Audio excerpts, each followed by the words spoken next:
الشيطان الرجيم. بسم الله الرحمن الرحيم. إذا وقعت الواقعة ليس لوقعتها كاذبة خافضة رافعة. إذا رجت الأرض رجا وبست الجبال بسا فكانت هباء منبثا وكنتم أزواجا ثلاثا فأصحاب الميمنة ما أصحاب الميمنة وأصحاب المشأمة ما أصحاب المشأمة والسابقون السابقون أولئك المقربون في جنات النعيم ثلة من الأولين وقليل من الآخرين على سرر موضونة متكئين عليها متقابلين يطوف عليهم ولدان مخلدون بأكواب وأباريق وكأس من معين لا يصدعون عنه ولا ينزفون وفاكهة مما يتخيرون ولحم طير مما يشتهون وحور عين كأمثال اللؤلؤ المكنون جزاء بما كانوا يعملون لا يسمعون فيها لغوا ولا تأثيما إلا قيلا سلاما سلاما وأصحاب اليمين ما أصحاب اليمين في سدر مخضود وطلح منضود وظل ممدود وماء مسكوب وفاكهة كثيرة لا مقطوعة ولا ممنوعة وفرش مرفوعة إنا أنشأناهن إنشاء فجعلناهن أبكارا عربا أترابا لأصحاب اليمين ثلة من الأولين وثلة من الآخرين وأصحاب الشمال ما أصحاب الشمال في سموم وحميم وظل من يحموم لا بارد ولا كريم إنهم كانوا قبل ذلك مترفين وكانوا يصرون على الحنث العظيم وكانوا يقولون إذا متنا وكنا ترابا وعظاما أئنا لمبعوثون أو آباؤنا الأولون قل إن الأولين والآخرين لمجموعون إلى ميقات يوم معلوم ثم إنكم أيها الضالون المكذبون لآكلون من شجر من زقوم فمالئون منها البطون فشاربون عليه من الحميم فشاربون شرب الهيم هذا نزلهم يوم الدين نحن خلقناكم فلولا تصدقون أفرأيتم ما تمنون أأنتم تخلقونه أم نحن الخالقون نحن قدرنا بينكم الموت وما نحن بمسفوفين على أن نبدل أمثالكم وننشئكم فيما لا تعملون ولقد علمتم النشأة الأولى فلولا تذكرون أفرأيتم ما تحرثون أأنتم تزرعونه أم نحن الزارعون لو نشاء لجعلناه حطاما فظلتم تفكهون إنا لمغرمون بل نحن محرومون أفرأيتم الماء الذي تشربون أأنتم أنزلتموه من المزن أم نحن المنزلون لو نشاء جعلناه أجاجا فلولا تشكرون أفرأيتم النار التي تورون أأنتم أنشأتم شجرتها أم نحن المنشئون نحن جعلناها تذكرة ومتاعا للمقوين فسبح باسم ربك العظيم فلا أقسم بمواقع النجوم وإنه لقسم لو تعلمون عظيم إنه لقرآن كريم في كتاب مكنون لا يمسه إلا المطهرون تنزيل من رب العالمين أفبهذا الحديث أنتم مدحنون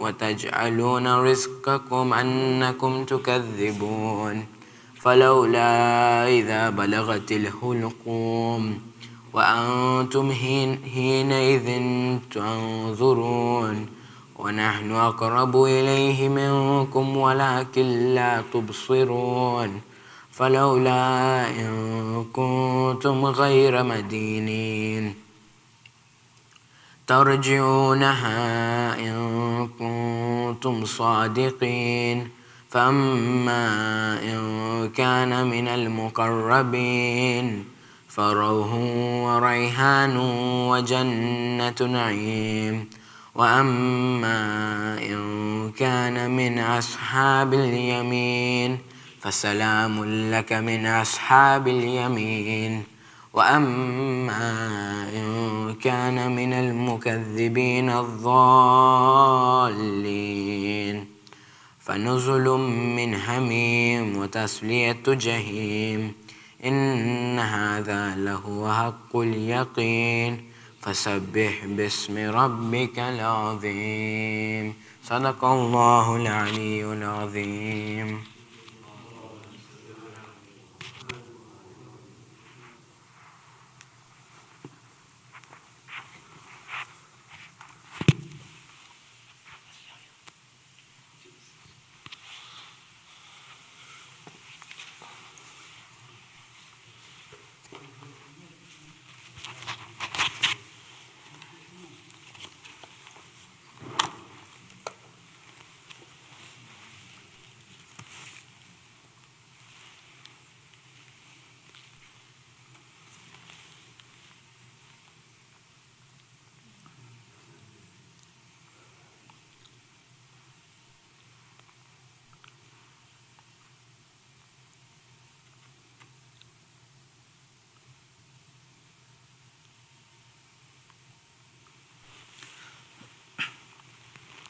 اللهم صل على محمد وآل محمد اللهم صل على محمد وآل محمد بسم الله الرحمن الرحيم اللهم إني أسألك برحمتك التي وسعت كل شيء وبقوتك التي قهرت بها كل شيء وقضى لها كل شيء وظل لها كل شيء وبجبروتك التي غلبت بها كل شيء وبعزتك التي لا يقوم لها شيء وبعظمتك التي ملأت كل شيء وبسلطانك الذي على كل شيء وبوجهك الباقي بعد فناء كل شيء وبأسمائك التي ملأت أركان كل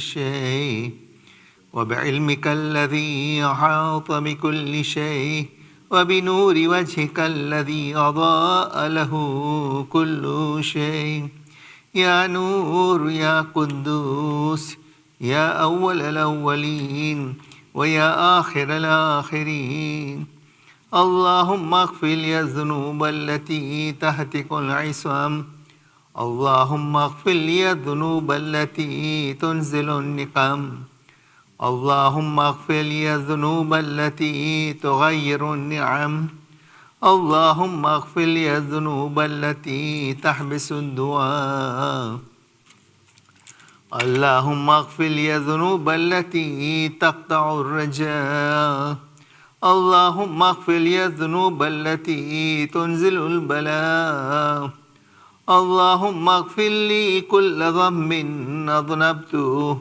وكل خطيئة أخطأتها اللهم إني أتقرب إليك بذكرك وأستشفع بك إلى نفسك وأسألك بجودك أن تدنيني من قربك وأن توزعني شكرك وأن تلهمني ذكرك اللهم إني أسألك سؤال خاضع متذلل خاشع أن تسامحني وترحمني وتجعلني بقسمك راضيا قانعا وفي جميع الأحوال متواضعا اللهم وأسألك سؤال من اشتدت فاقته وأنزل بك عند الشدائد حاجته وعظم فيما عندك رغبته اللهم عظم سلطانك وعلى مكانك وخفي مكرك وظهر أمرك وغلب قهرك وجرت قدرتك ولا يمكن الفرار من حكومتك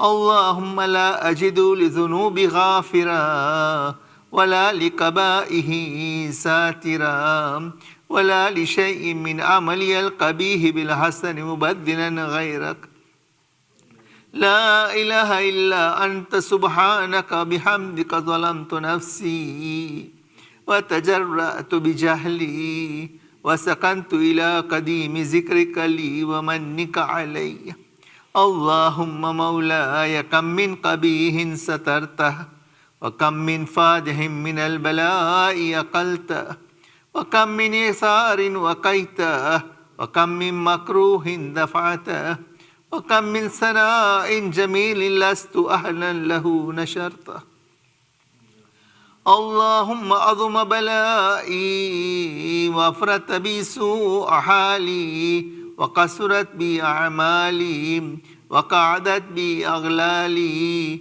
وحبسني النفع بعد أملي وخدعتني الدنيا بغرورها ونفسي بجنايتها ومطالي يا سيدي فأسألك بعزتك أن لا يحجب عنك دعائي سوء عملي وفعالي ولا تفضحني بخفي ما اطلعت عليه من سري ولا تعاجلني بالعقوبة على ما عملته في خلواتي من سوء فعلي وإساءتي ودوام تفريطي وجهالتي وكثرة شهواتي وغفلتي وكن اللهم بعزتك لي في كل الأحوال رؤوفا وعلي في جميع الأمور عطوفا إلهي وربي من لي غيرك أسأله كشف ضري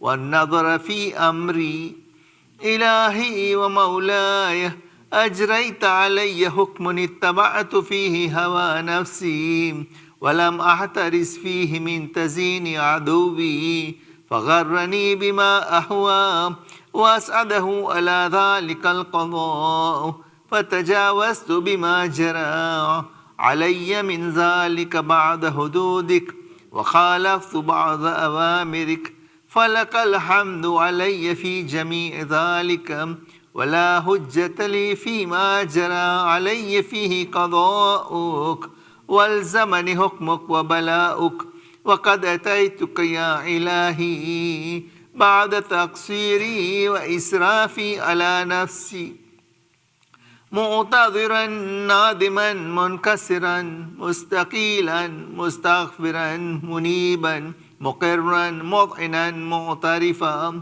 لا أجد مفر مما كان مني ولا مفزعا أتوجه إليه في أمري غير قبولك عذري وإدخالك إياي في سعة رحمتك. اللهم فاقبل عذري وارحم شدة ضري وفكني من شد وثاقي.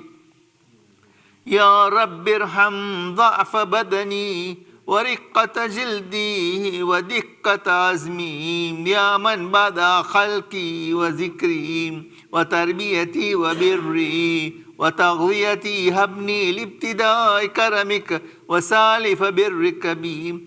يا إلهي وسيدي وربي، أتراك مؤذب بنارك بعد توحيدك وبعد ما انطوى عليه قلبي من معرفتك ولهج به لساني من ذكرك واعتقده ضميري من حبك، وبعد صدق اعترافي ودعائي خاضعا لربوبيتك.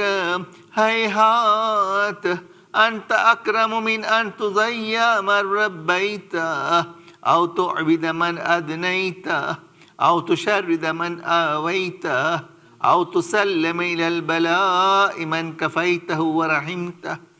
وليت شعري يا سيدي وإلهي ومولاي، أتسلط النار على وجوه خرت لعظمتك ساجدة وعلى ألسن نطقت بتوحيدك صادقة وبشكرك مادحة وعلى قلوب اعترفت بإلهيتك محققة وعلى ضمائر هبت من العلم بك حتى صارت خاشعة وعلى جوارها سعت إلى أوطان تعبدك طاعية وأشارت باستغفارك مضعنة.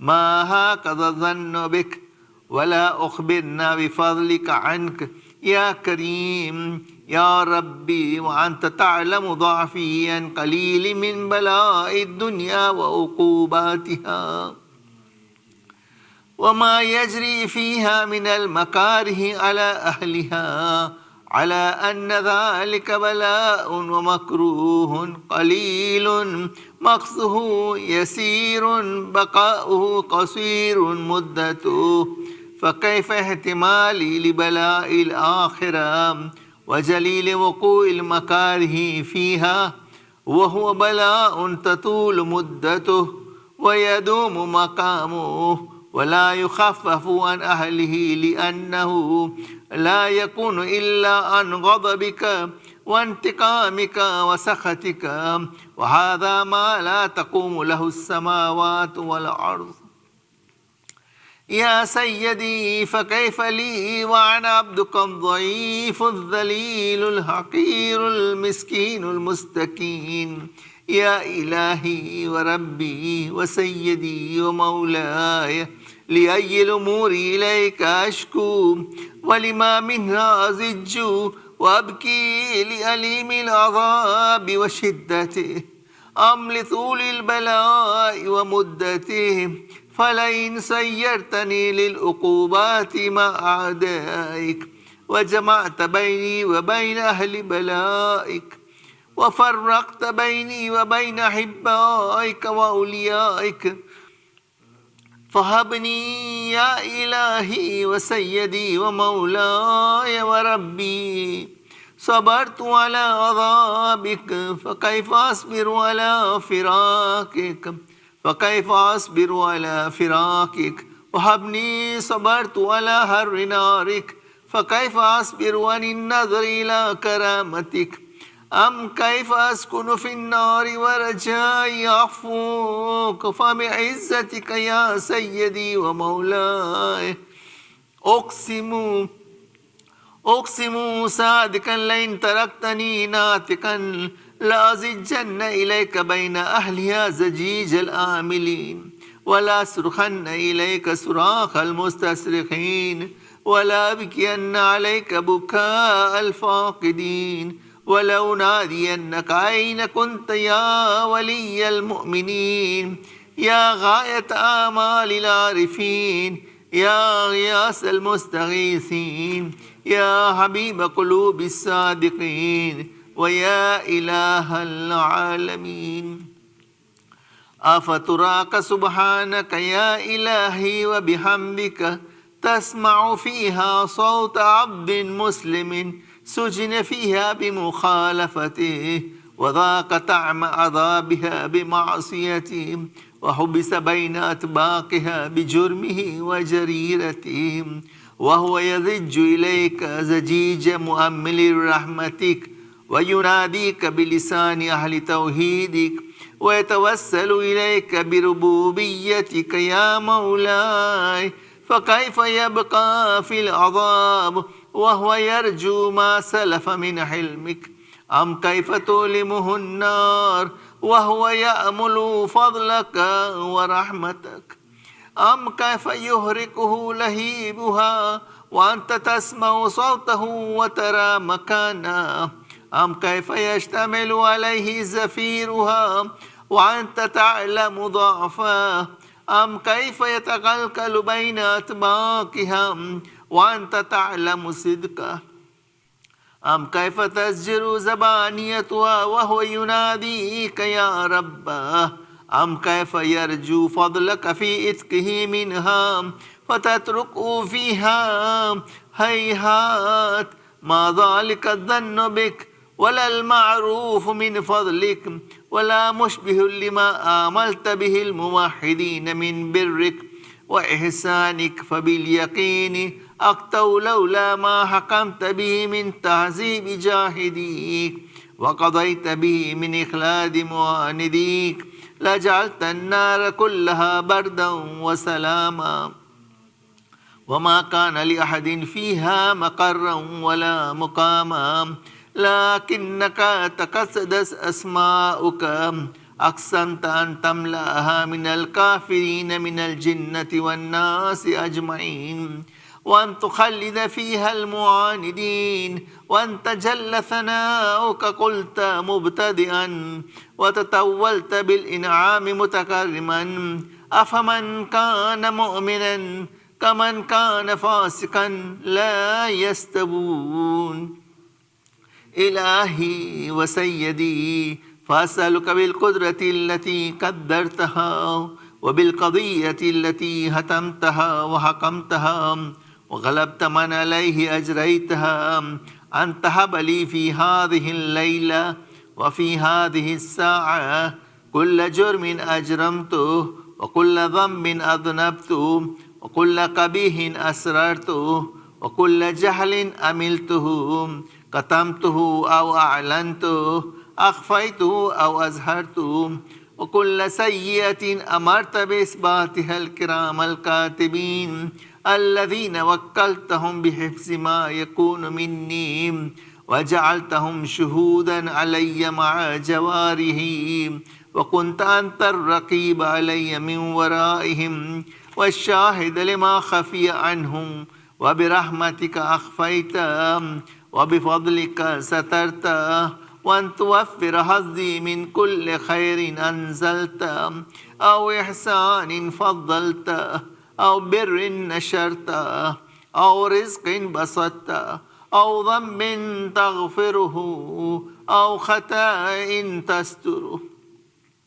يا ربي يا ربي يا رب، يا إلهي وسيدي ومولاي ومالك رقي، يا من بيدي ناصيتي، يا عليما بذري ومسكنتي، يا خبيرا بفقري وفاقتي، يا ربي يا ربي يا رب، أسألك بحقك وقدسك وعظم صفاتك وأسمائك أن تجعل أوقاتي من الليل والنهار بذكرك معمورا وبخدمتك موصولا وأعمالي إنك مقبولا، حتى تكون أعمالي وأورادي كلها وردا واحدا وحالي في خدمتك سرمدا. يا سيدي، يا من عليه معولي، يا من إليه شكوت حوالي، يا ربي يا ربي يا رب، قوي على خدمتك جوارحي واشدد على العزيمة جوانهم وهب لي الجد في خشيتك والدوام في الاتصال بخدمتك حتى أسرح إليك في ميادين السابقين وأسرع إليك في البارزين واشتاق إلى قربك في المشتاقين وأدنو منك دنو المخلصين وأخافك مخافة الموقنين واستمع في جوارك مع المؤمنين. اللهم ومن أرادني بسوء فارده ومن كادني فكده واجعلني من أحسن عبيدك نصيبا عندك وأقربهم منزلة منك وأخصهم زلفة لديك فإنه لا ينال ذلك إلا بفضلك وجد لي بجودك واعطف لي بمجدك واحفظني برحمتك واجعل لساني بذكرك لهجا وقلبي بحبك متيما ومن علي بحسن إجابتك وأقلني عسرتي واغفر زلتي فإنك قضيت على عبادك بعبادتك وأمرتهم بدعائك وزمنت لهم الإجابة فإليك يا رب نصبت وجهي وإليك يا رب مددت يدي فبعزتك استجب لي دعائي وبلغني مناي ولا تقطع من فضلك رجائي واكفني شر الجن والإنس من أعدائي يا سريع الرضا اغفر لمن لا يملك إلا الدعاء فإنك فعال لما تشاء يا من اسمه دواء وذكره شفاء وطاعته غنى ارحم من رأس ماله الرجاء وسلاحه البكاء يا سابغ النعم يا دافع النقم يا نور المستوحشين في الظلم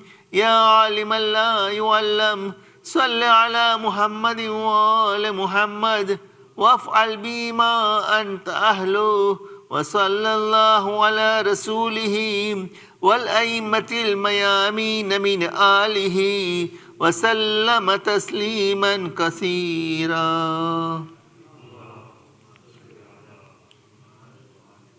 الفاتحة.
إن الله وملائكته يصلون على النبي يا أيها الذين آمنوا صلوا عليه وسلموا تسليما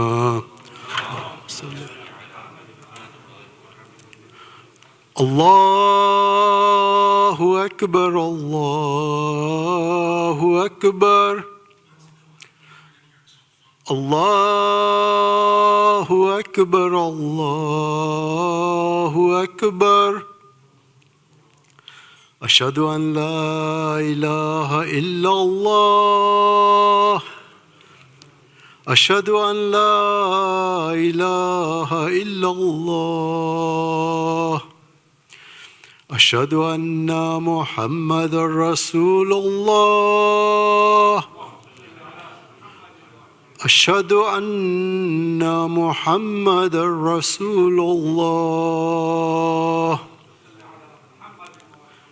أشهد أن أمير المؤمنين عليا ولي الله أشهد أن أمير المؤمنين وإمام المتقين عليا حجة الله حي على الصلاة حي على الصلاة حي على الفلاح حي على الفلاح حي على خير العمل حي على خير العمل الله أكبر الله أكبر لا إله إلا الله لا إله إلا الله اللهم صل على محمد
Respected elders, brothers, sisters in Iman, Assalamu alaikum wa rahmatullahi wa barakatuh. Surah Fatiha is requested for all the names listed on the screen and Kullu arwahil mu'minin wal mu'minat, Sawab al-Fatiha.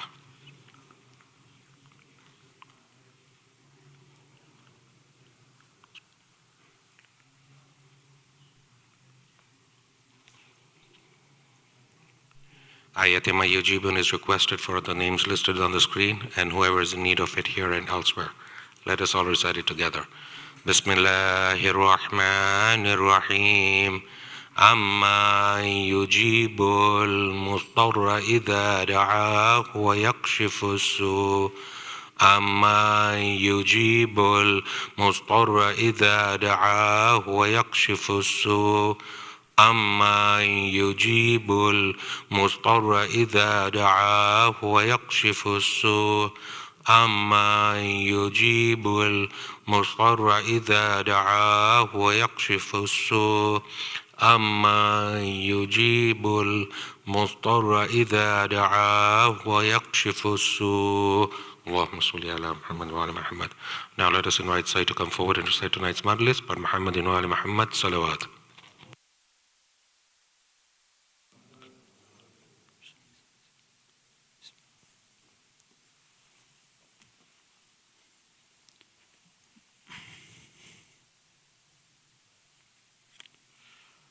رحم الله من قرأ الفاتحة بعد الصلوات.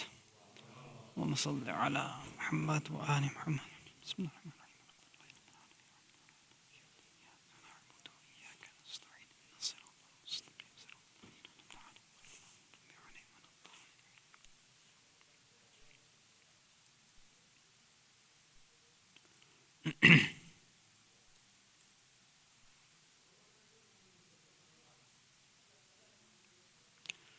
أعوذ بالله السميع العليم من الشيطان اللعين الرجيم. بسم الله الرحمن الرحيم. وبه نستعين لا حول ولا قوة إلا بالله العلي العظيم والحمد لله رب العالمين والصلاة والسلام على أشرف الأنبياء والمرسلين خاتم النبيين شفيع المذنبين رحمة للعالمين سيدنا والنبينا أبي القاسم المصطفى محمد. اللهم صل على محمد وآل محمد وعجل فرجهم.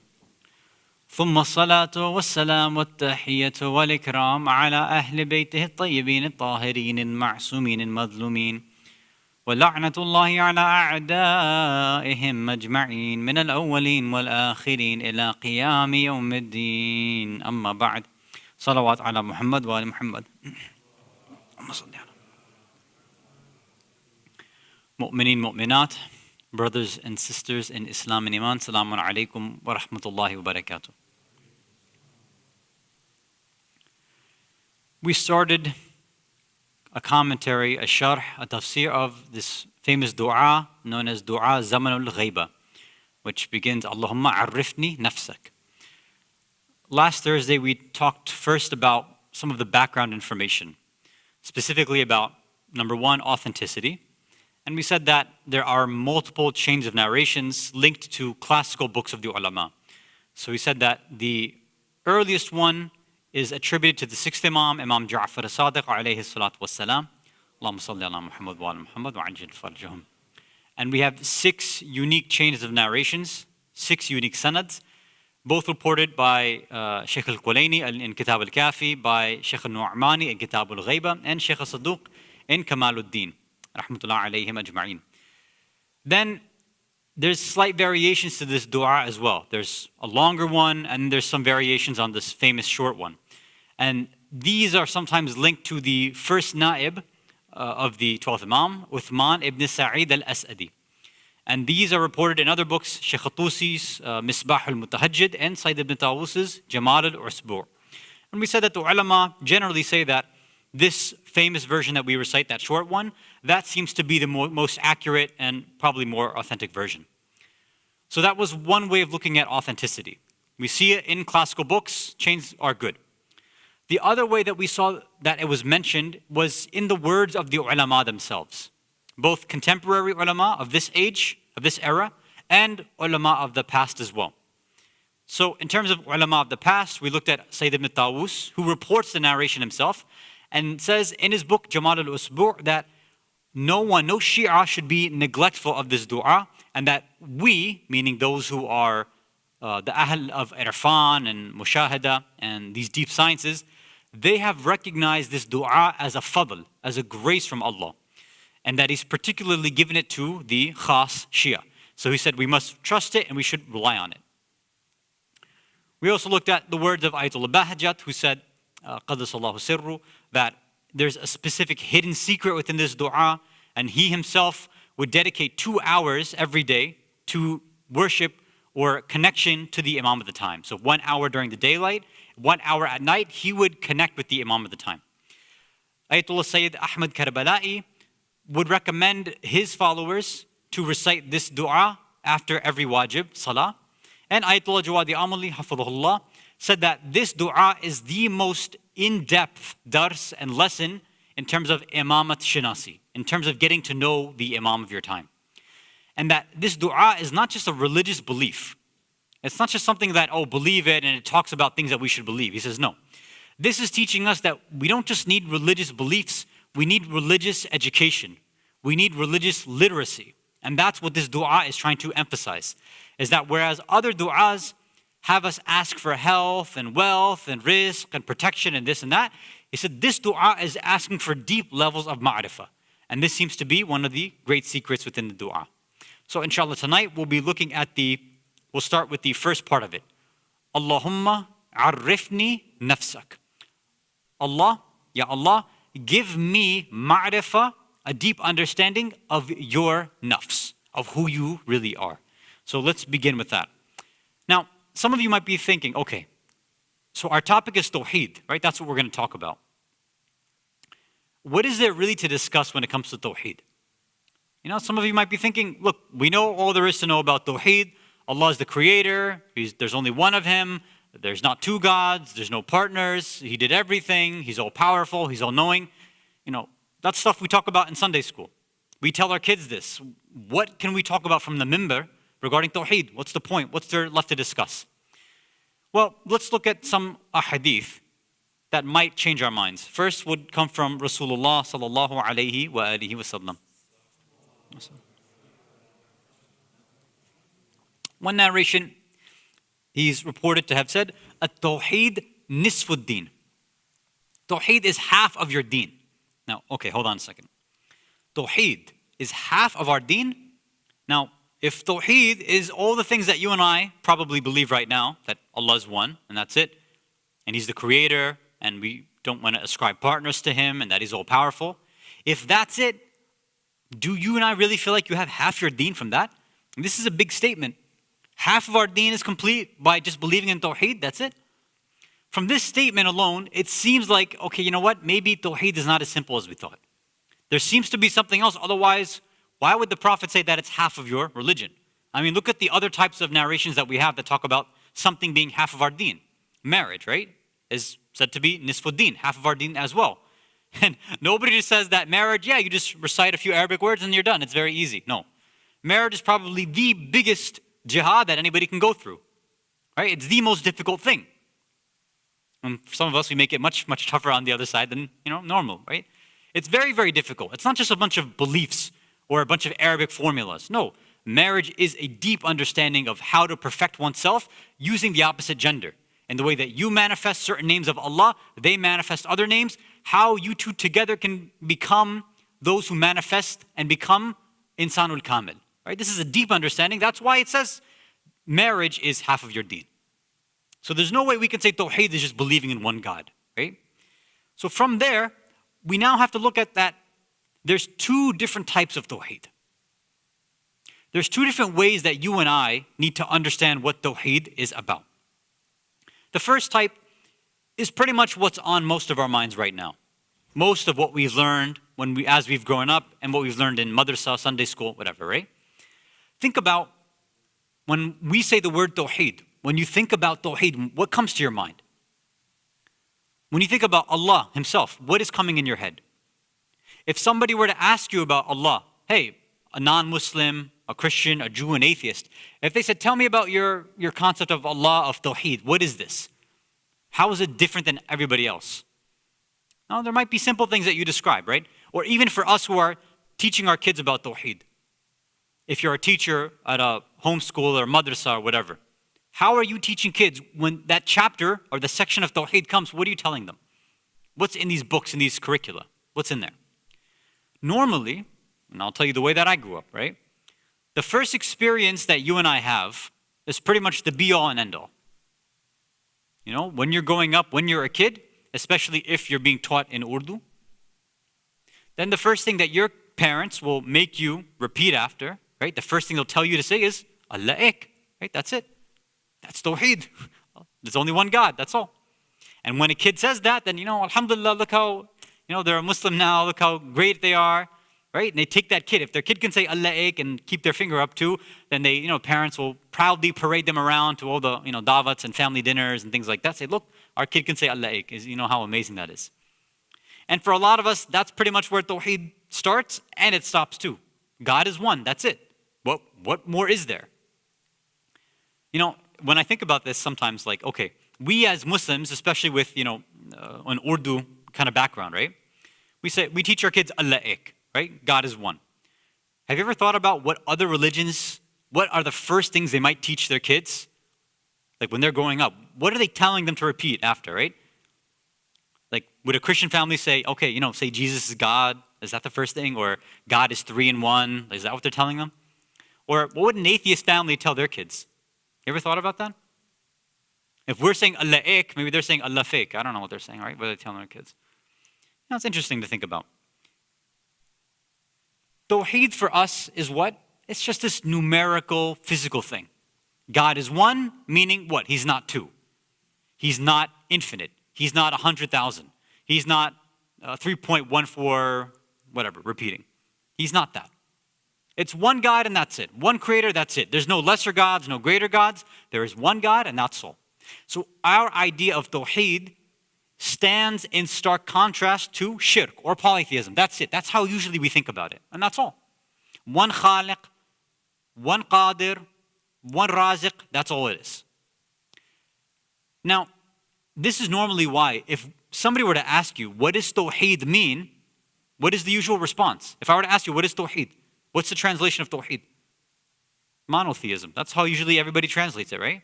Tawheed is monotheism. It's belief in one God. Now, that's not wrong, but it is incomplete. It's not an incorrect answer, but it's a deficient answer. It's not the full picture of what Tawheed is. And that, what we've said so far, that's the first idea, the first picture of Tawheed. What we've all probably grown up with, what we've learned. What we need to understand is that that's not enough. There has to be something more to it. Otherwise, we wouldn't have narrations like this. For example, the one we narrated from the Prophet, and this one as well from Amir al-Mu'mineen, Ali ibn Abi Talib, alayhi salatu wassalam.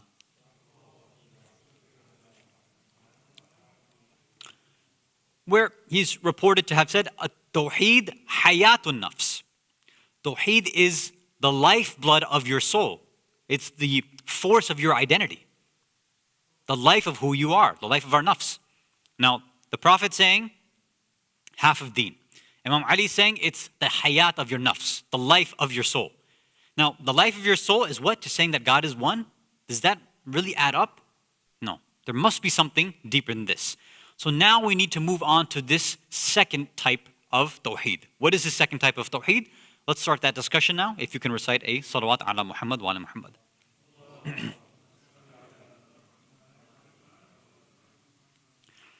So this second type of Tawheed is not just going to be some slight different variation.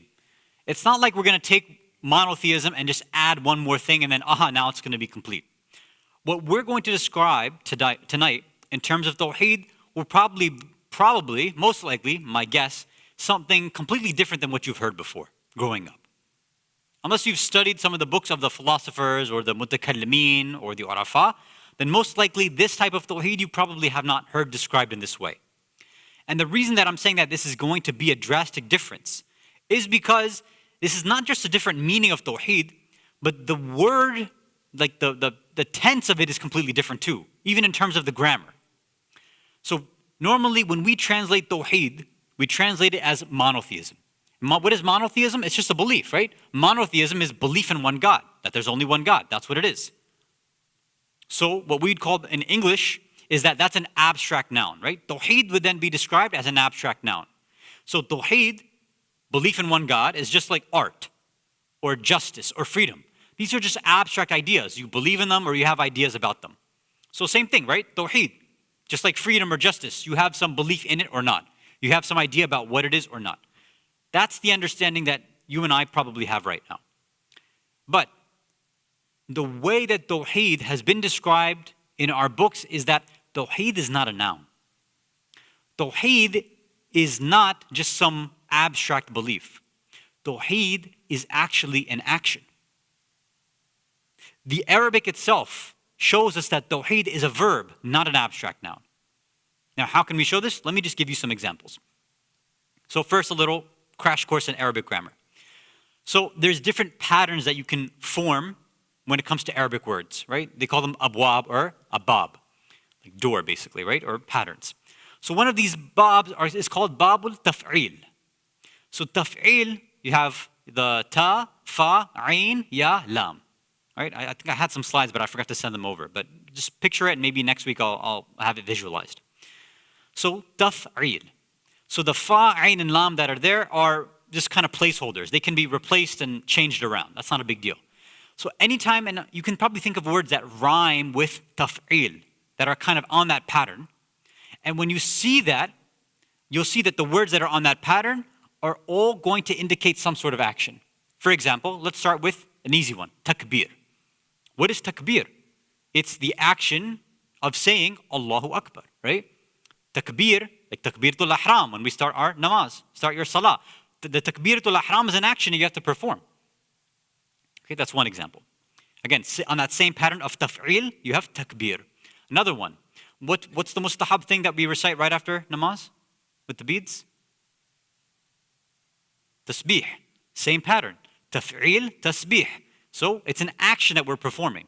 Now, technically, in kind of Indo-Pak, Desi background, we call that, the actual rosary beads, we call that a tasbih, right?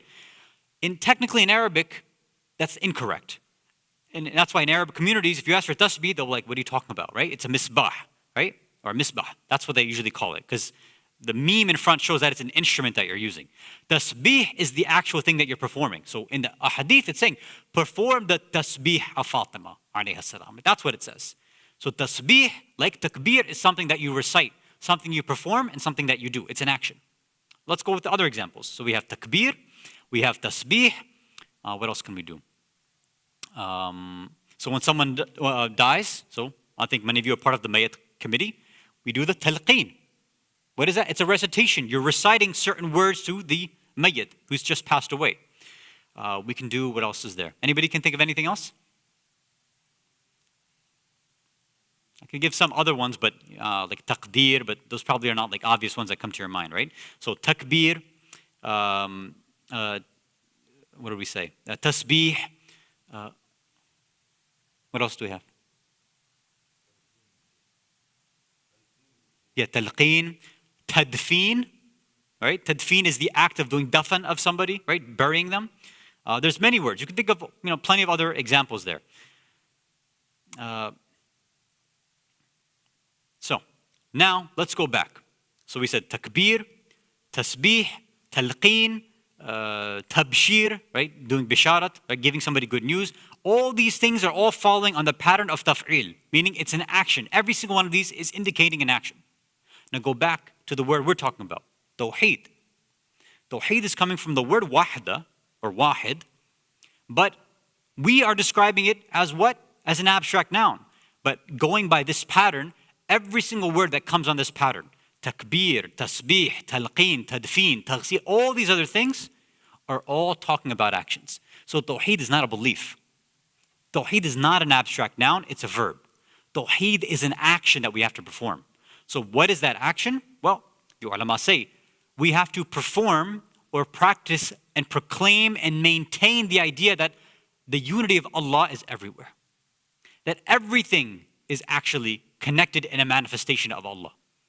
Not that all these things that we all see here are separate, that God made them and that's it, now He's done.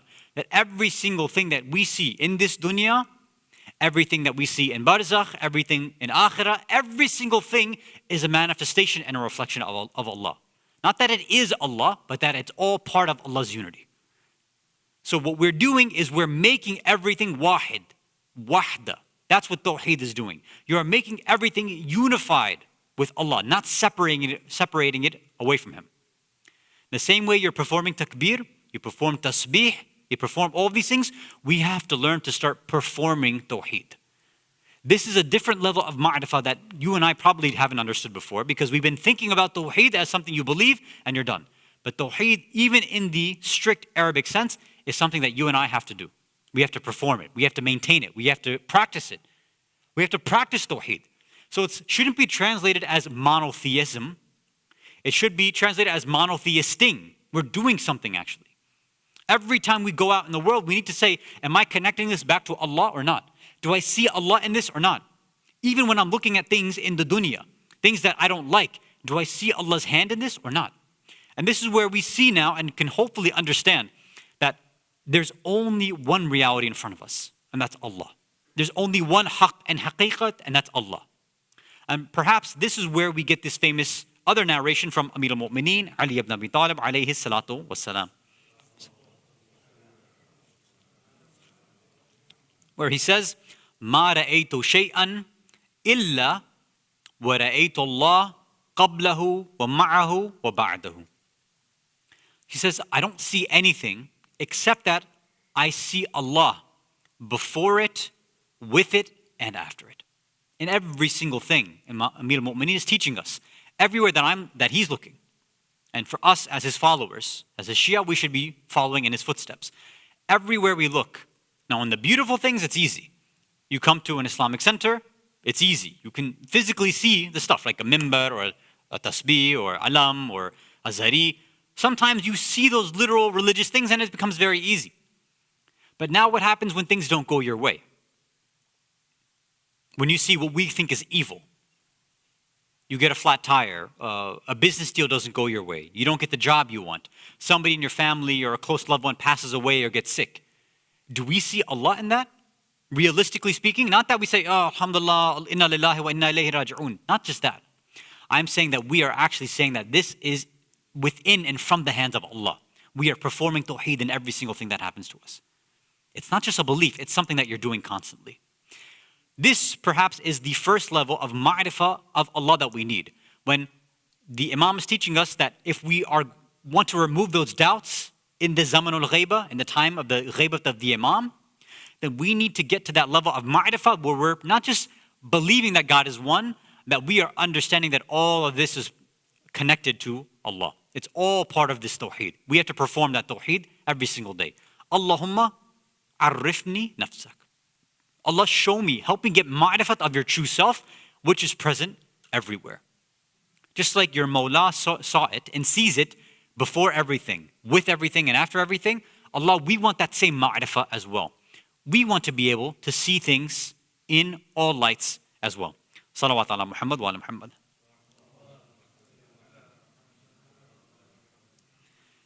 And we see that Amir al-Mu'mineen and all of the Ahlul Bayt, this wasn't just some abstract idea for them. This was something that they passed down to their children as well, and their children acted upon the same thing. When they went out, everything to them was Allah. Everything they saw was Allah. Look at Bibi Zainab. Ibn Ziyad tries to disgrace her and say, look at how Allah has disgraced your family. Look at the dhulm. Look at the oppression. Look at the destruction. Look at what Allah has done. He's killed your family. And what does she say? مَا رَأَيْتُ إِلَّا جَمِيلًا. Because she sees tawheed. She sees the beauty that Allah has created there. Look at Imam Sajjad on Shama Ghariba. The hadith, they say that he was in sujood saying, La ilaha illallah haqqan haqqa. La ilaha illallah haqqan haqqa. The only reality, the only thing that's real is La ilaha illallah. Tawheed is the only thing. No complaints, nothing. Just saying this is all Tawheed. And then perhaps the greatest manifestation of understanding Tawheed is with Imam Hussein himself. Possibly the most difficult thing for the Imam was when he had his young 6-month-old son in his hands. And after Alul Asghar, thirsty, has been mercilessly slaughtered, and he's holding this child in his hands, and he wants to complain to Allah, and he says, Allah, I want to complain to you. I want to cry to you, and I want to say that this is dhulm that's been done to me and to my family. But he says, but knowing that you are watching, knowing that it was you that allowed this to happen, gives me peace of mind. But still, with that blood that's in his hands, Imam Hussein says, what do I do with this blood? When he looks to the sky, they say he wants to throw it to the sky. And the sky responds back to him that if you throw this innocent blood in the sky, then it will never rain down on this earth again. Imam Hussein then looks down to the ground and says, let me throw the blood of my 6-month-old Asghar down to the ground. But the earth responds to him and says, if you throw this innocent blood of your son down to the ground, nothing will ever grow from this earth again. Now Mawla Hussein looks to his own self and says, only an imam, only a representative of Allah can understand and handle this. So he takes the blood of his son and he wipes it all over his beard. This is Tawheed of the Ahlul Bayt. ألا لعنة الله على قوم الظالمين وسيعلم الذين ظلموا أي منقلب ينقلبون إنا لله وإنا إليه راجعون رضا بقضائه وتسليما لأمره. صلوات على محمد وعلى محمد.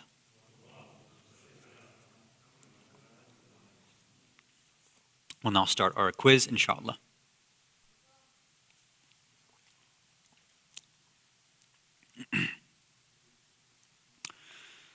So, assalamu alaikum to everybody for number one, Hayatun Nafs, very good, very relevant. Haq, it's a very bold name to make. Sayyid Hasan Rizvi, somebody, again, identity theft is not a joke, right? According to Michael Scott.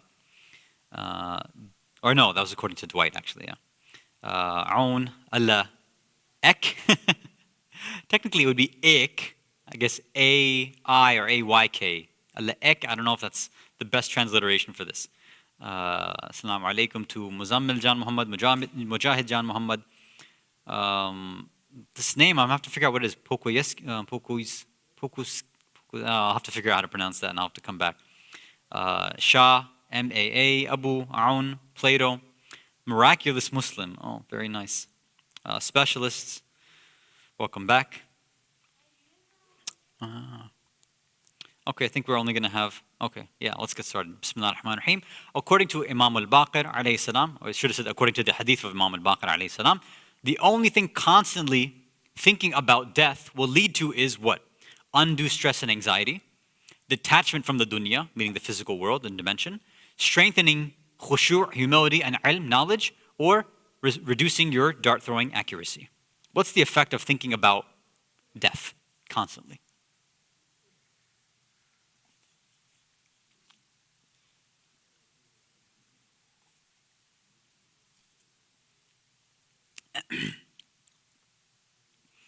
So this one we had, Ahsant, 89% of you remember that we had recited this narration on the occasion of the Shahada of the fifth Imam.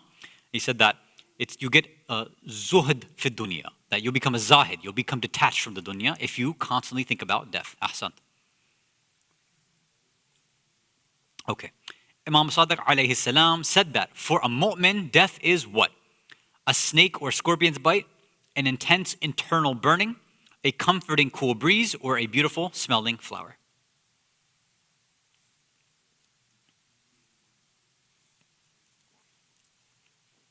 Okay, so it looks like most of you remembered it because most of you answered it fairly quickly. I hope you remembered it. Ahsant, 84% of you this time. So he said that it's a beautiful smelling flower, right?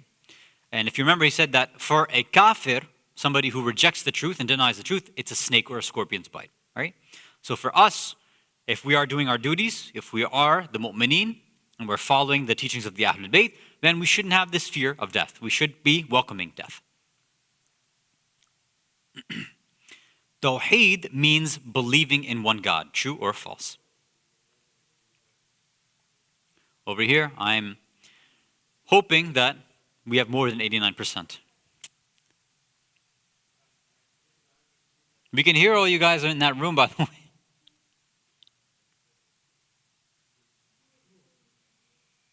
Let's see. Looks like people were split. So if you paid attention, we said Tawheed does not just mean believing in God. It means acting upon it, right? Is professing or proclaiming or practicing the idea of making things one and proclaiming the unity of Allah. So technically, it would be false. So Tawheed does not mean monotheism and believing in one God. It's acting. It's an action.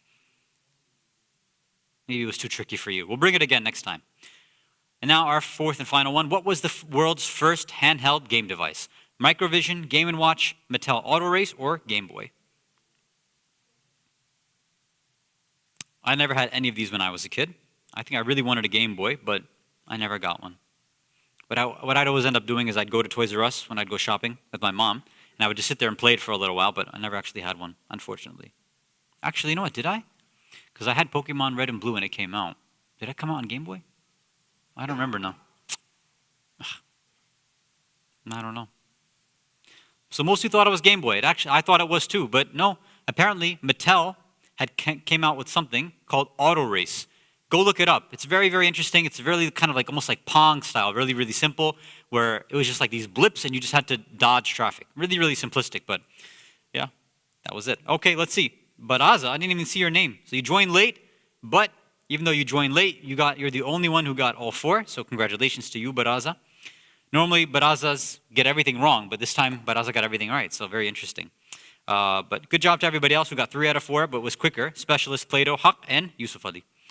Inshallah, we'll hopefully see you all tomorrow night for the Eid, I think it's a gala dinner, something like that, right? I think that was the official title, where we're going to have some games, a talk show, there'll be nasheeds, so hopefully it'll be a fun-filled night. And we'll be starting with Maghribain prayers, so hopefully we'll see you all then. And then we are commemorating and celebrating the wilada of our 10th Imam on Saturday night. So hopefully we'll all see you then. And for those who do come for Fajr Salah Sunday mornings, the time has now moved forward. It's now 6 a.m. You can come 5:45 if you want to, but 6 a.m. is inshallah when we'll be starting the Jama'ah prayers. So hopefully we'll see you tomorrow night, Saturday night, and more of you Sunday morning, inshallah, 6 a.m. Now that it's later, maybe more of you will start showing up. Salawat ala Muhammad wa ala Muhammad.